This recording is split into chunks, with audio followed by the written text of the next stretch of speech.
Assalamualaikum warahmatullahi wabarakatuh. Halo guys, selamat bertemu kembali lagi dengan saya Fadil Zikri Muhammad.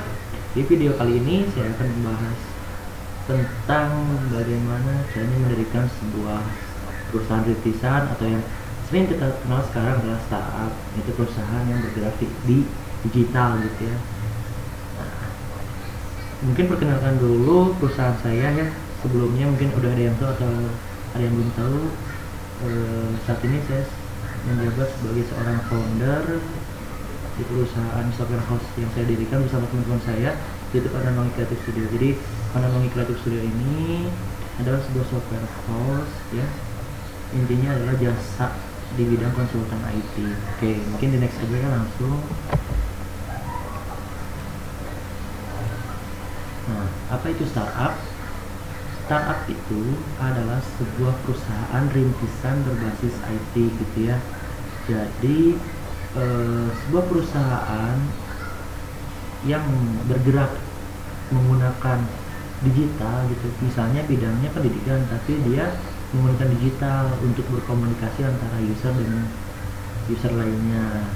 Atau dia membuat sebuah aplikasi, tapi aplikasinya bidang pendidikan dan kesehatan.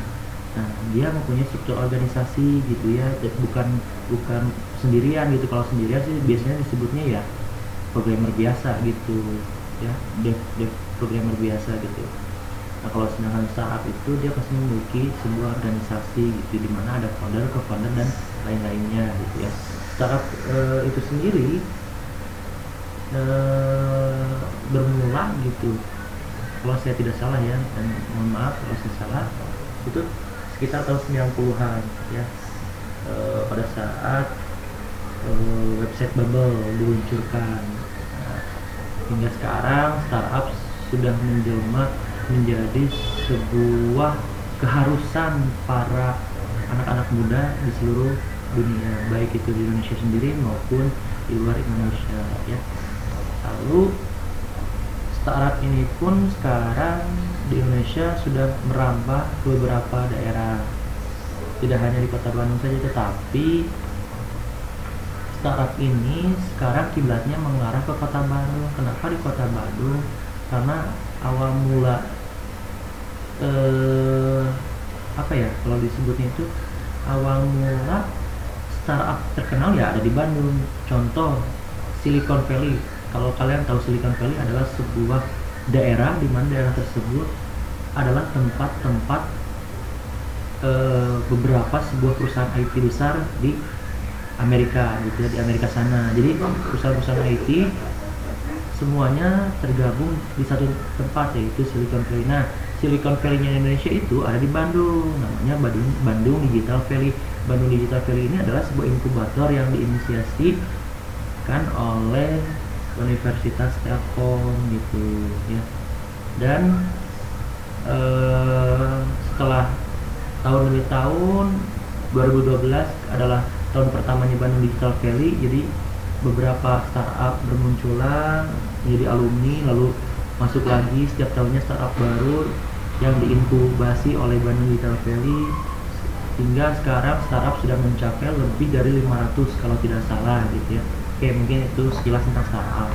Lalu langkah awal membangun startup. Nah, jika kalian para penonton video saya di channel saya, kalian ini ingin menjadi seorang pengusaha gitu, atau digitalpreneur atau technopreneur gitu ya, tapi kalian bingung bagaimana sih langkah awalnya.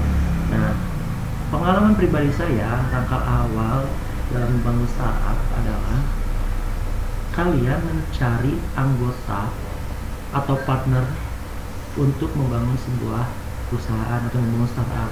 Jadi kalian mencari orang yang satu misi dengan kalian gitu intinya. Langkah awal dari startup sih biasanya 3 orang juga bisa ya. Pertama ada founder, co-founder dan co-founder. Yang pertama itu dia bisa strategi marketing, oke. Yang pertama strategi marketing, lalu dia punya ide yang menarik. Lalu yang kedua, orang kedua adalah yang mengerti tentang teknologi gitu. Lalu yang ketiga itu cara pemasaran atau keuangannya, finansialnya. Itu menurut saya sih 3 orang juga sudah cukup gitu ya. Nah, jadi intinya langkah awal membangun startup seperti apa? Ya kalian cari partner lah, cari teman untuk diajak. Jika kalian punya ide yang menarik, yang benar-benar matang, kalian bikin dulu planning ke depan itu seperti apa, fondasinya seperti apa, startup kalian ke depannya gitu ya. Lalu ceritakan ke teman kalian. Jika kalian ingin mengajak teman kalian, ceritakan teman kalian.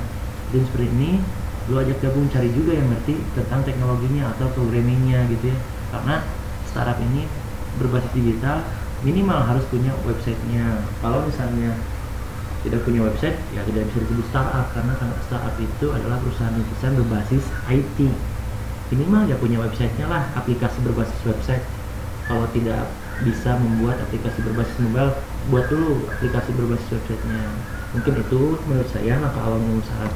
Lalu next, nah ketika kalian sudah membuat fondasi dan ketika kalian mempunyai startup, sudah membuat startup, ingat 5C. Apa itu 5C? 5C yang pertama adalah CEO, yang kedua ada CEO, yang ketiga CTO, dan yang keempat CMO, dan yang terakhir ada COO. Yang pertama apa sih? Yang pertama, CEO adalah singkatan dari Chief Executive Officer.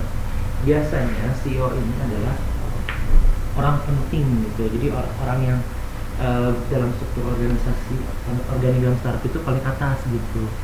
CEO ini mengatur startup agar si startup ini tuh berjalan sesuai dengan rencana awalnya gitu ya.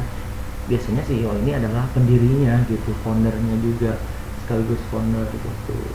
Lalu CFO ini yang kedua adalah CFO, Chief Financial Officer. Jadi orang yang bertugas menjadi CFO ini adalah bagian keuangan, mengatur pemasukan dan pengeluaran agar stabil dan pemasukan lebih banyak dibandingkan pengeluaran gitu. Sedangkan yang ketiga adalah CTO, Chief Technology Officer. Biasanya CTO ini sih kalau di perusahaan saya, startup saya, dia diisi oleh seorang programmer. Jadi mengerti teknologi terbaru. CTO ini fungsinya ya, tugasnya. Karena jika tidak ada orang IT ya tidak bisa disebut startup gitu intinya gitu. Karena benar-benar harus stay selalu siap mengerjakan apa yang disuruh oleh CEO. Jika misalnya website perlu diperbaharui atau aplikasi mobilenya perlu diperbaharui. Sedangkan CMO yang keempat adalah Chief Marketing Officer. Jadi bagaimana caranya produk yang telah kalian buat ini bisa sampai digunakan oleh orang-orang masyarakat luas gitu. Jadi strategi marketingnya harus benar-benar berjalan, benar-benar baik, benar-benar bagus. Lalu brandingnya juga harus baik gitu. Produk kalian perlu di branding gitu. Jadi CMO ini bertugas untuk menyampaikan produk yang telah kalian buat kepada masyarakat luas. Nah, sedangkan yang terakhir ada Chief Operation Officer. Jadi COO ini tugasnya adalah bagian operasional biasanya ya di startup itu. Karena di startup saya sih belum ada COO-nya gitu. Saya baru ada CEO, CFO, CTO, dan CMO. Saya baru cuma ada 4 C gitu ya. Yang terakhir belum ada. Tapi biasanya COO ini bagian operasional atau bagian penghubung antara misalnya CTO dengan CFO atau CEO dengan CFO gitu intinya mah. Oke. Nah, mungkin itu 5C. Lalu daftar startup yang sukses, saya ingin menceritakan startup yang sukses ya di sini.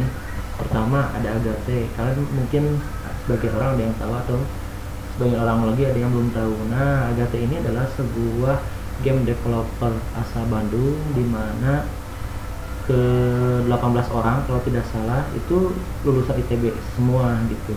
Nah, CEO-nya atau foundernya adalah Arif Wijayasa. Nah, ini namanya Mas Arif atau saya sering nyebutnya Kak Arif. Dia sih foundernya gitu ya. AGT ini sudah dimulai berdiri sejak tahun 2007 yang saya ketahui. Lalu dimulai benar-benar seriusnya itu ketika tahun 2008 hingga sekarang sudah menciptakan beberapa game. Kata Agate itu adalah pabriknya kebahagiaan gitu. Jadi Agate ingin membuat orang-orang selalu bahagia, selalu ceria. Itu yang Agate inginkan.